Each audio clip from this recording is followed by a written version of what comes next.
Hello everybody, welcome back to the Great White Sharpedo Pokemon channel. Today we have another Fire Red speedrun challenge video. This is with Magneton. Hopefully you guys enjoyed this one. This is a bit of a different one. We haven't done an electric type yet, so this should be a good challenge. Hopefully you guys like the new layout. I think once this layout fills up, I'm going to be putting the times in the description for everybody. I'm doing a different layout after that. But we change our starter with Magnemite. We chose to swap with Squirtle because Venusaur would be the hardest for us to beat at the end of the game.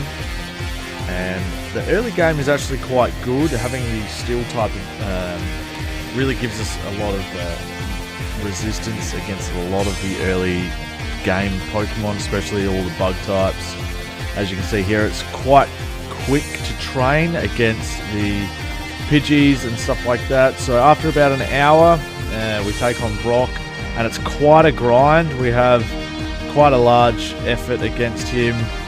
We have to spam a lot of Supersonics to try and save on PP, and then as you can see we have a fair bit of luck with Onyx as well. It's just a massive battle, it takes ages. As you can see, I have to use a couple of potions along the way, and I slowly whittle him down. That battle took 12 minutes, so that was extremely sped up for you guys, because that's a very long battle that I couldn't train to level 16. It was going to take too long, so I'm glad that I ended up suffering through the battle, I suppose you could say. I suppose I could have leveled up in another 12 minutes and ended the battle a lot quicker, but we'll let bygones be bygones. After 2 hours, we take on Misty, and as you can imagine, it's not too hard at all. We completely annihilate her with our Spark, and it's really no challenge at all. We have a lot of good fun here against Misty, and there's no real dramas along the way, so that's good. And then we power our way through to the SSN. We don't really have any dramas. We only have one major hiccup really throughout this whole run, and I'll tell you about that in a second. So 2 hours and 17 minutes, and now we are on the SSN. Pretty much the same here again. We don't really muck around too much. We take on our rival as quick as we can. We also evolve into Magneton in between at level 30, which is lovely. We get the boost in defense, special attack, and speed. Our attack stats a bit lackluster for later on in the game. It's quite frustrating as we get further on, but as you can see here as well, it's already a bit of a challenge with Ivysaur, and he's only at level 20 there. We don't have anything to really KO him quickly. Sonic Boom isn't exactly reliable, and as you'll see here, we get by almost the skin of our teeth from Surge. Go through the rock tunnel 3 times because we faint right at the end 3 times. It's extremely frustrating, probably costed us about an hour. It wasn't our finest effort. There was a couple of hiker trainers actually that had 3 Geodudes and a Graveler, or 2 Geodudes and a Graveler. They're all new Magnitude, which is 4 times super effective against us. So we take care of Erica. We go straight through the Rocket Hideout. We take on Giovanni. Giovanni's a bit of a test throughout this game. Again, having the ground type Pokemon is actually really, really bad for us. 4 times weakness to ground type moves, so anything like Magnitude or Earthquake spells our demise pretty quickly, and we don't have a lot of defense at all.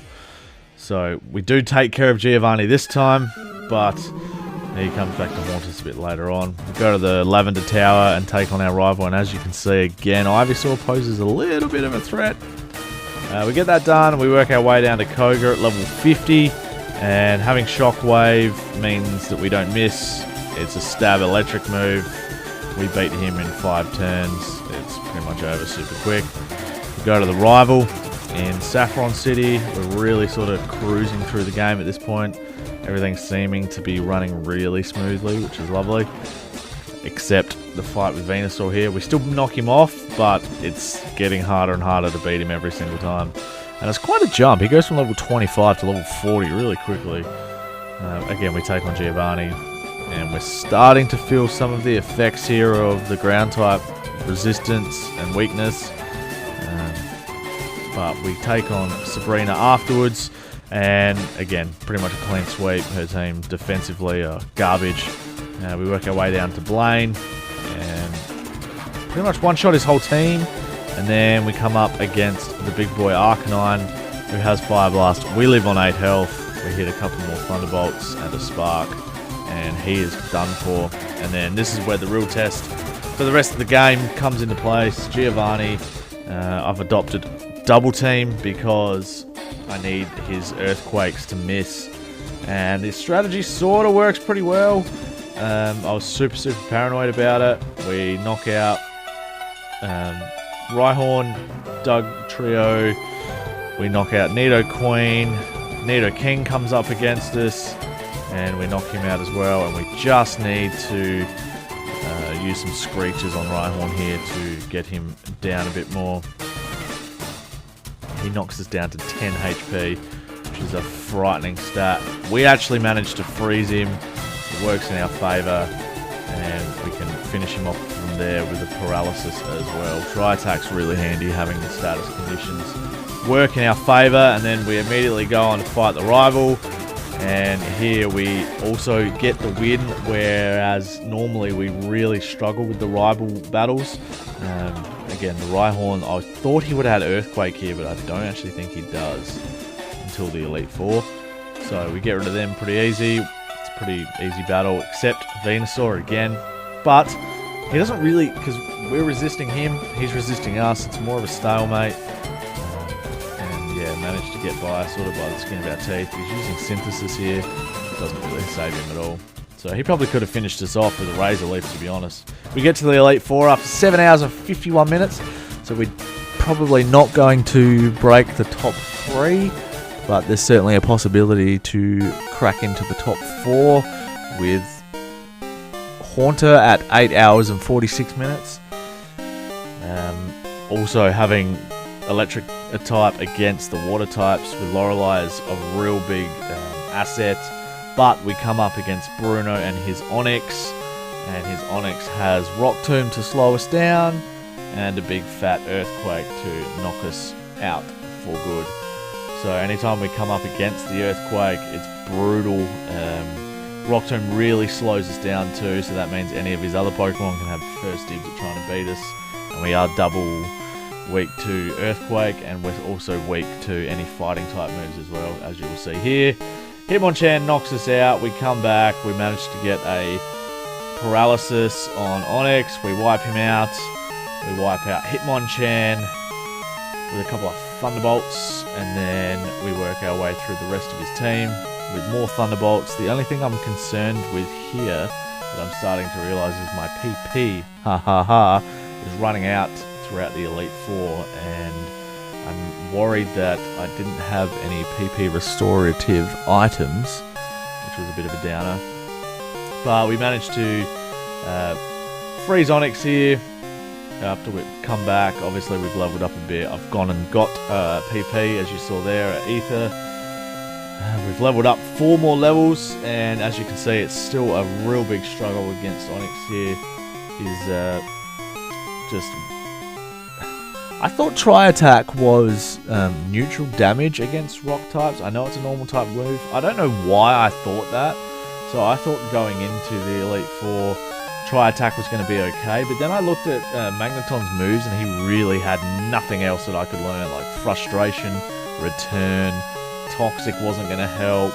So I literally had to go with Thunderbolt, Double Team, Tri-Attack, and Screech. And it was just a horrible moveset in the end. I'm really looking forward to doing a speedrun with a Pokemon that's going to have a half decent moveset, because the last few have been really difficult to get through the Elite Four, and I was getting really frustrated, even though I've spent way less time on this one than I did the Squirtle or the Aaron run. I was just struggling just to enjoy this one as much. I feel like maybe I've probably done about 10 or 11 now, and it's just not being able to get a decent run on, especially the last 5 or 10, have been quite frustrating, but hopefully the next few, and if you're listening right now, the next one we're going to be doing is a Starmie.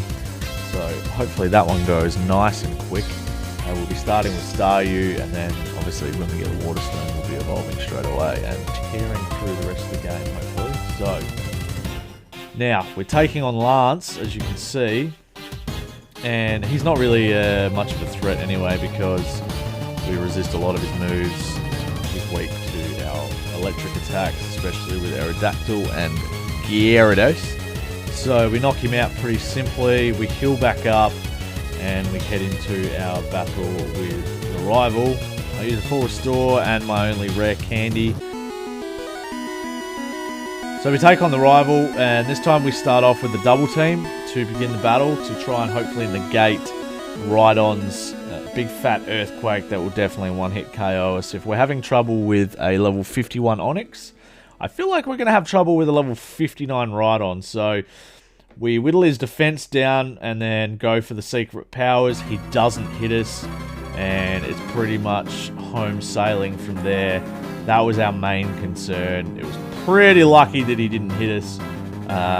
After the struggle I sort of had with Onix earlier on, I didn't like my chances, but we managed to get through pretty quickly and destroy the rest of his team. That was really the only obstacle, was the Rhydon.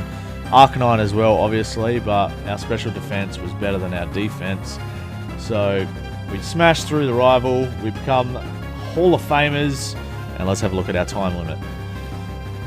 We finished at level 74 with Magneton after a total of 9 hours and 8 minutes. Not too bad at all, actually pretty happy with that. I was kind of hoping for a bit quicker, but if I hadn't stuffed up in the rock tunnel yet again, I think that would have helped me a bit more. So hopefully you guys enjoyed. If you did, please make sure you like and subscribe for me.